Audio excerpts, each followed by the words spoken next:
ಇನ್ನು BR ಪಾಟೀಲ್ ಸಿದ್ದರಾಮಯ್ಯನವರು ವಿಚಾರವಾಗಿ ಮಾತನಾಡಿರುವಂತದ್ದು ಒಂದು ಆಡಿಯೋ ಬಹಳ ವೈರಲ್ ಆಗ್ತಾ ಇದೆ. ಏನಂತ ಹೇಳಿದ್ದಾರೆ, ಅದು ವಿಡಿಯೋ ಕೂಡ ರೆಕಾರ್ಡ್ ಆಗಿದೆ. ಇನ್ಫ್ಯಾಕ್ಟ್ ಸಿದ್ದರಾಮಯ್ಯ ಲಾಟರಿ ಹೊಡೆದು ಬಿಟ್ಟ, ಸಿಎಂ ಆದ. BR ಪಾಟೀಲ್ ಮಾತನಾಡಿರುವಂತ ವಿಡಿಯೋ ಬಹಳ ವೈರಲ್ ಆಗಿದೆ. KR ಪೇಟೆಗೆ ಅವ್ರು ಬಂದಿದ್ದಂತ ಸಂದರ್ಭದಲ್ಲಿ ಫೋನ್ ನಲ್ಲಿ ಹೀಗೆ ಮಾತನಾಡ್ತಾ ಇದ್ರು. ಅವ್ರ ಮೊಬೈಲ್ ನಲ್ಲಿ ಮಾತನಾಡುವಂತ ಒಂದು ವಿಡಿಯೋ ರೆಕಾರ್ಡ್ ಆಗಿದೆ. ಸೋನಿಯಾ ಗಾಂಧಿಗೆ ನೋಡಿ, ಸೋನಿಯಾ ಗಾಂಧಿಗೆ ಮೊದಲು ಭೇಟಿ ಮಾಡಿಸಿದ್ದೆ ನಾನು, ಅವನ್ ಗ್ರಾಚಾರ ಚೆನ್ನಾಗಿತ್ತು, ಸಿಎಂ ಆದ, ನನ್ನ ಗ್ರಾಚಾರ ಇದು ಅಂತ ಪರೋಕ್ಷವಾಗಿ ಬಹಳ ಸಂದರ್ಭದಲ್ಲಿ ಮಂತ್ರಿ ಸ್ಥಾನ ಮತ್ತೊಂದು ಅನ್ನುವಂಥದ್ದೆಲ್ಲ ಬೇಡಿಕೆ ಇದ್ದೇ ಇರುತ್ತೆ ಅವ್ರ ಕಡೆಯಿಂದ ಅಂತ ಬೇಸರವನ್ನು ಅವರು ವ್ಯಕ್ತಪಡಿಸಿದ್ರು. ನನಗೆ ಗಾಡು ಇಲ್ಲ, ಫಾದರೂ ಇಲ್ಲ, ಹೈಕಮಾಂಡ್ ಏನ್ ನಿರ್ಧಾರ ತೆಗೆದುಕೊಳ್ಳುತ್ತೆ ನೋಡೋಣ ಅಂತ BR ಪಾಟೀಲ್ ಹೇಳಿದ್ರು.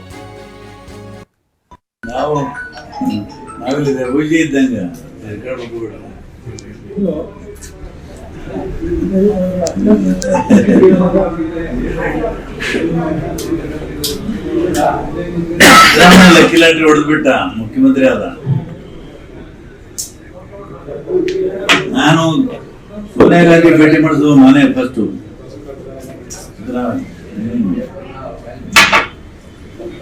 ಅವನ ಗ್ರಹಚಾರ ಚೆನ್ನಾಗಿತ್ತು, ಅವನು ಮಾಡ್ಬಿಟ್ಟ.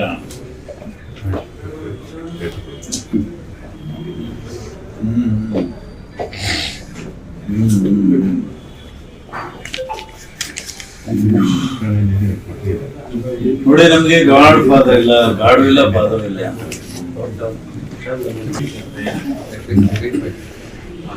ಸುದ್ದಿವಲ್ಲ ನಾನು ಭೇಟಿ ಮಾಡಿದೆ, ಬಹಳ ಗಂಭೀರವಾಗಿ ಮಾತು ಕೇಳಿದ್ರು, ಎಲ್ಲ ನೋಡ್ಕೊಂಡು.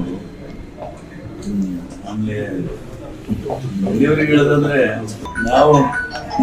ನಾವಿಲ್ಲಿದೆ ಪೂಜೆ ಇದ್ದಂಗ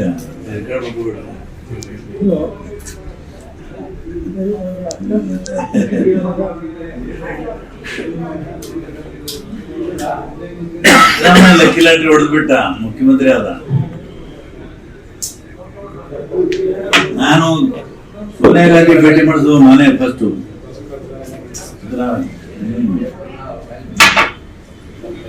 ಅವನ ಗ್ರಹಚಾರ ಚೆನ್ನಾಗಿತ್ತು, ಅವನು ಮಾಡ್ಬಿಟ್ಟ.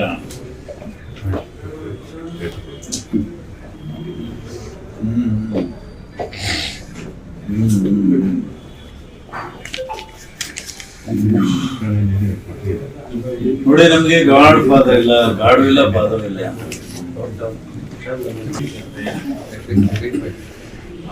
ಸುದ್ದಿವಲ್ಲ ನಾನು ಭೇಟಿ ಮಾಡಿದೆ, ಬಹಳ ಗಂಭೀರವಾಗಿ ಮಾತು ಕೇಳಿದ್ರು, ಎಲ್ಲ ನೋಡ್ಕೊಂಡು. ಆಮೇಲೆ ಮನೆಯವ್ರಿಗೆ ಹೇಳೋದಂದ್ರೆ ಗ್ರೇಟ್ಫುಲ್ ಟು ಇವತ್ತು ಅಲ್ಲ, ಈ ವಿಷಯಗಳು ನಮ್ಗೆ ಗೊತ್ತೇ ಆಗ್ತಿರ್ಲಿಲ್ಲ.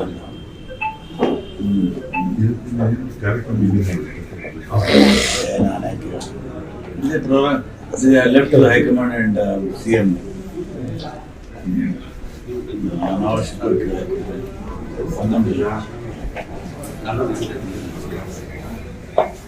ಯಾರು ಹೇಳಿ? ಹೈಕಮಾಂಡ್ ಅವರು ಡಿಸೈಡ್ ಮಾಡಿ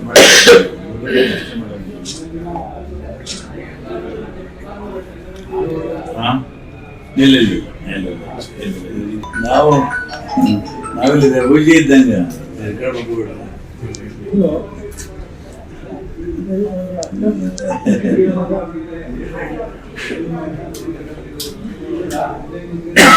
ಲಕ್ಕಿ ಲಾಟ್ರಿ ಹೊಡೆದ್ಬಿಟ್ಟ, ಮುಖ್ಯಮಂತ್ರಿ ಆದ.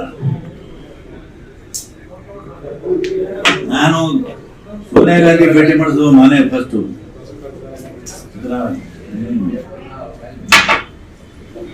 ಅವನ ಗ್ರಹಚಾರ ಚೆನ್ನಾಗಿತ್ತು, ಅವನು ಮಾಡ್ಬಿಟ್ಟ.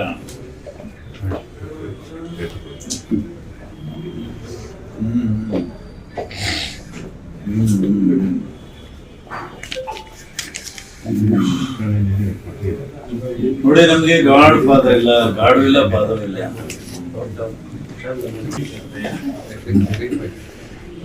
ಸುದ್ದಿವಲ್ಲ ನಾನು ಭೇಟಿ ಮಾಡಿದೆ, ಬಹಳ ಗಂಭೀರವಾಗಿ ಮಾತು ಕೇಳಿದ್ರು, ಎಲ್ಲ ನೋಡ್ಕೊಂಡು. ಸೊ ಇದು BR ಪಾಟೀಲ್ ಅವರು ಆಡಿದಂತ ಮಾತು. ಅಂದ್ರೆ ಈ 2006 ಸಂದರ್ಭದಲ್ಲೆಲ್ಲ ಏನೇನಾಗಿತ್ತು, ಸಿದ್ದರಾಮಯ್ಯನವರು JDS ಬಿಟ್ಟು ಕಾಂಗ್ರೆಸ್ ಬಂದಂತ ಸಂದರ್ಭ, ಆ ಟೈಮ್ನಲ್ಲಿ ನಾನೇ ಸೋನಿಯಾ ಗಾಂಧಿ ಅವ್ರ ಬಳಿ ಕರ್ಸ್ಕೊಂಡು ಹೋದೆ, ಈ ಥರನ ಅಂಥದ್ದೆಲ್ಲ ಸಂಗತಿಗಳನ್ನು ಅವ್ರು ಪ್ರಸ್ತಾಪ ಮಾಡಿದ್ದಾರೆ. ಆಮೇಲೆ ರಾಜಕೀಯ ಪಡಸಾಲೆಯಲ್ಲಿ ಒಂದು ಮಾತಿರುತ್ತೆ, 2013 ಸಂದರ್ಭದಲ್ಲಿ BJP ಡಿವೈಡ್ ಆದಂಥದ್ದು, KJP ಆದದ್ದು ಸಿದ್ದರಾಮಯ್ಯನವರಿಗೆ ಅನುಕೂಲ ಆಯಿತು ಅನ್ನುವಂಥ ರೀತಿಯಾಗಿ.